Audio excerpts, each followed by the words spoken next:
Everyone loves a good chocolate chip cookie. Those of us that eat gluten-free, we have to pay a huge tax when we buy cookies at the store. There's this one place, let's call them Raider Moe's. It costs almost $1 for one cookie. Well, I've cracked the code on making a better gluten-free chocolate chip cookie, and it's very budget-friendly. Let's fix it. An elevated gluten-free cookie starts with the dough, and the foundation for this dough is your butter. It's definitely better to use a high-quality butter, and to supercharge this butter, we're going to turn it into brown butter. Brown butter is so much better for gluten-free cookies. I'll explain why in just a minute.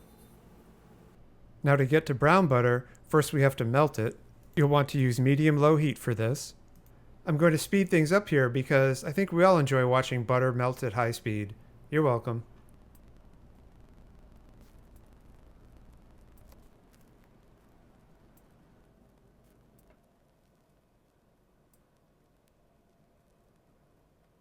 Then comes the clarifying phase.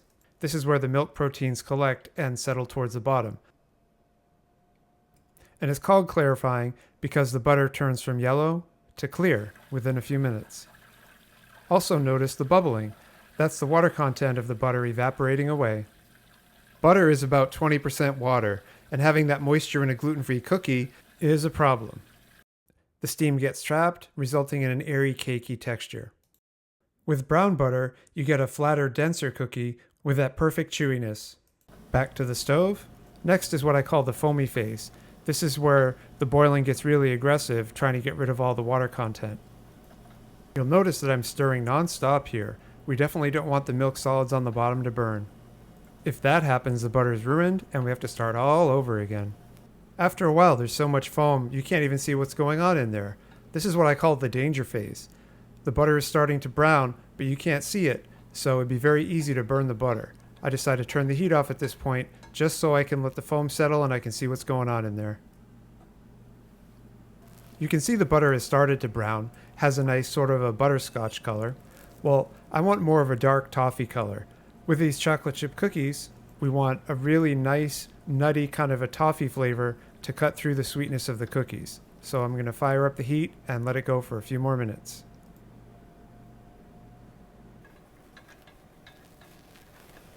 That's what we're looking for. Turn off the heat and get it off the stove.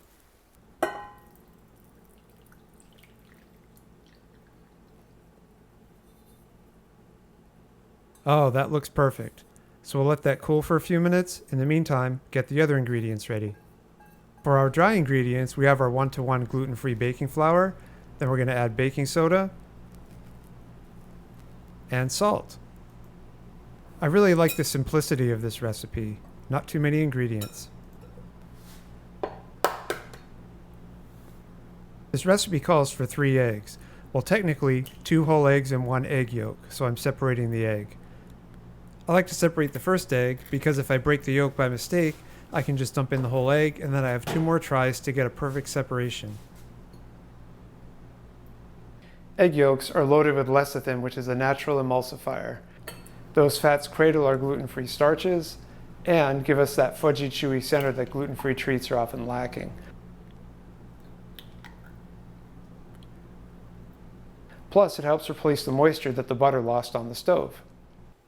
Brown butter is cooled for about 15 minutes, so let's build the cookie dough. We'll start off with granulated sugar, brown sugar, our eggs, and some whole milk.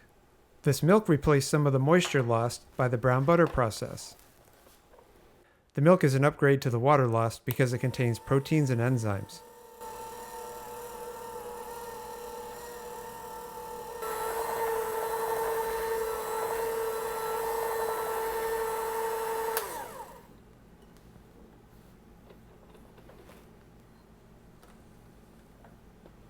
Once everything is smooth, we'll add our vanilla.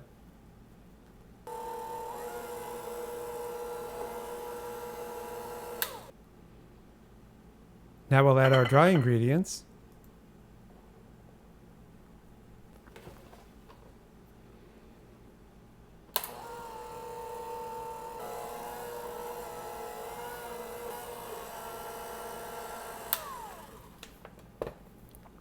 Nice thing about gluten-free flour is we don't have to be as stressed about overmixing the dough. Now for our chocolate chips. I like to refrigerate them and then chop them up a little bit.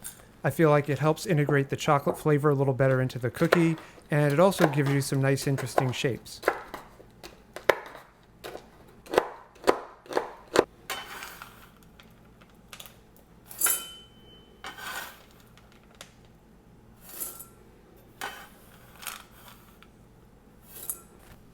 The dough's been resting a bit. Let's check the texture. Oh, that's looking like a proper cookie dough. Well, let's add the chips.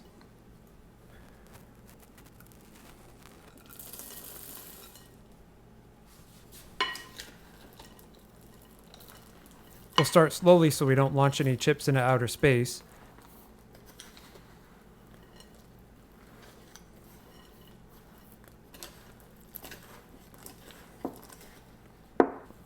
I'm taking my time here to make sure the chips are equally distributed. And again, we don't have to worry about overmixing because there's no gluten.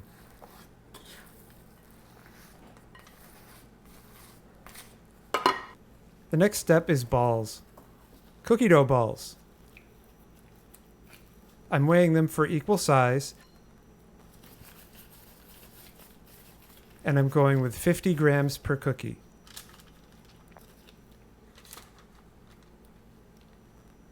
Gluten-free flours need some time to hydrate.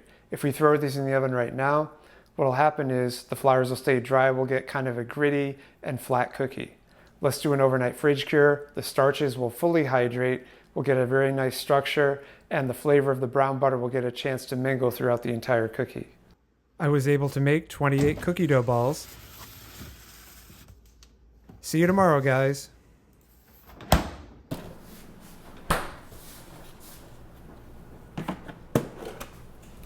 Aside from the dough recipe, the other variable is baking temperature and time.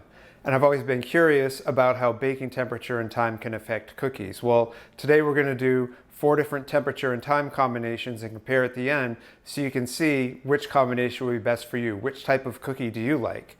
We've had our overnight fridge cure. The dough looks really good. Let's put some in the oven and see how it does.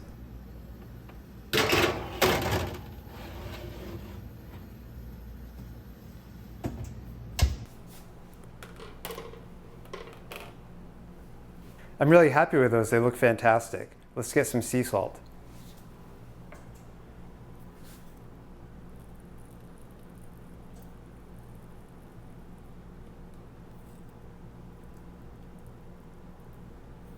These cookies are super soft coming out of the oven. We want to let them rest for about 15 minutes before we try and move them. The waiting is definitely the hardest part, but after 15 minutes, I'm ready to put them on the cooling rack. I'm super happy with how those look. They have a really nice texture on the outside. Now I promised a comparison of baking temperatures and times, so let's look at the contenders. We have the standard bake, 350 degrees Fahrenheit for 15 minutes. We have the longer bake, 350 degrees Fahrenheit for 17 minutes. Then we have 350 degrees Fahrenheit for 14 minutes, just slightly less time. And we have 325 degrees Fahrenheit for 15 minutes. So here's our cookie lineup. I'm going to taste test all 4 of these to compare them. When you know which cookie you would prefer, pause the video and drop a comment with your choice and why you like it. We'll start with the first batch that I made, 350 degrees, 15 minutes. So that's this one here. It's very soft. The outside has kind of a light crust to it. Now you can see the center. It's moist in there.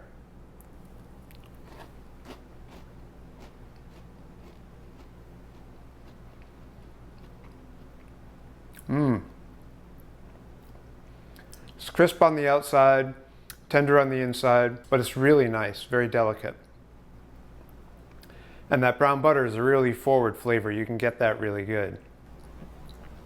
This next one is 350 degrees, 17 minutes. It's a little bit darker.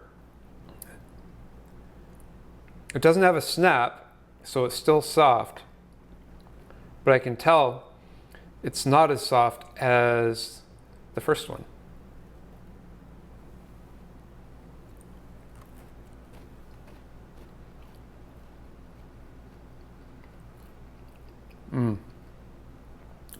This one has a little more chew. Very nice. So it's a little bit stronger structure than the first one.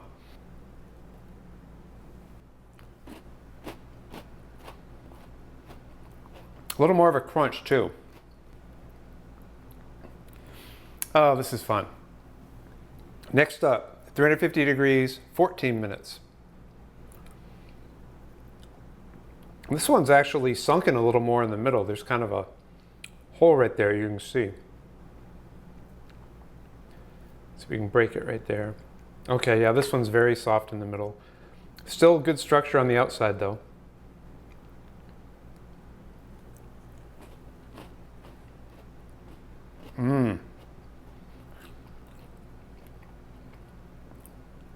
Oh yeah, this is the one for people who kind of like that cookie dough center.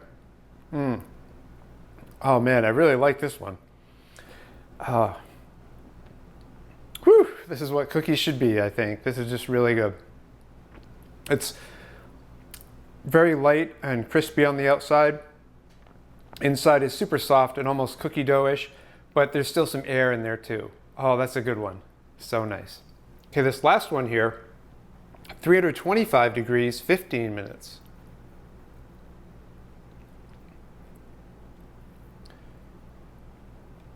All right, that one's very soft. The outside, of course, isn't quite as, there's a lighter crust on the outside. It's very soft. I mean, it holds up, but it's not as crisp.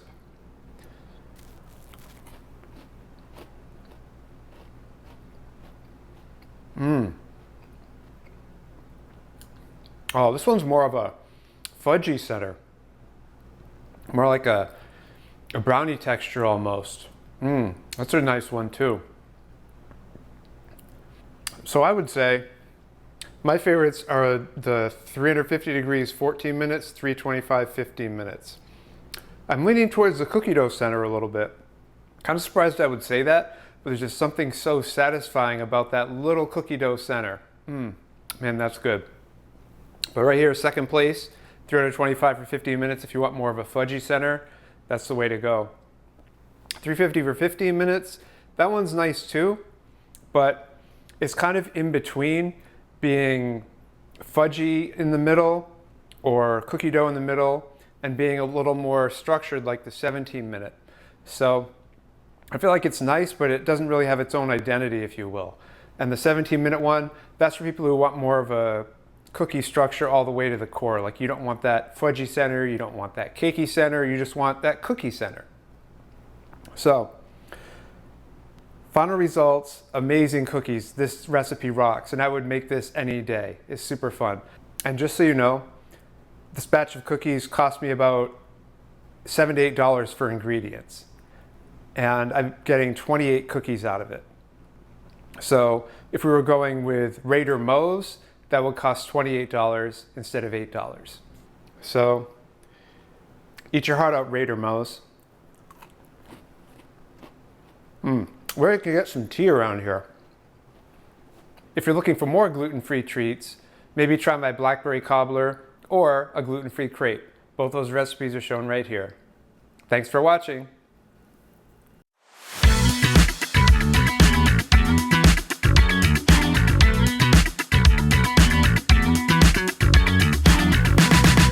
Cookie! Nom nom nom nom nom. Oh, nom nom nom nom nom nom.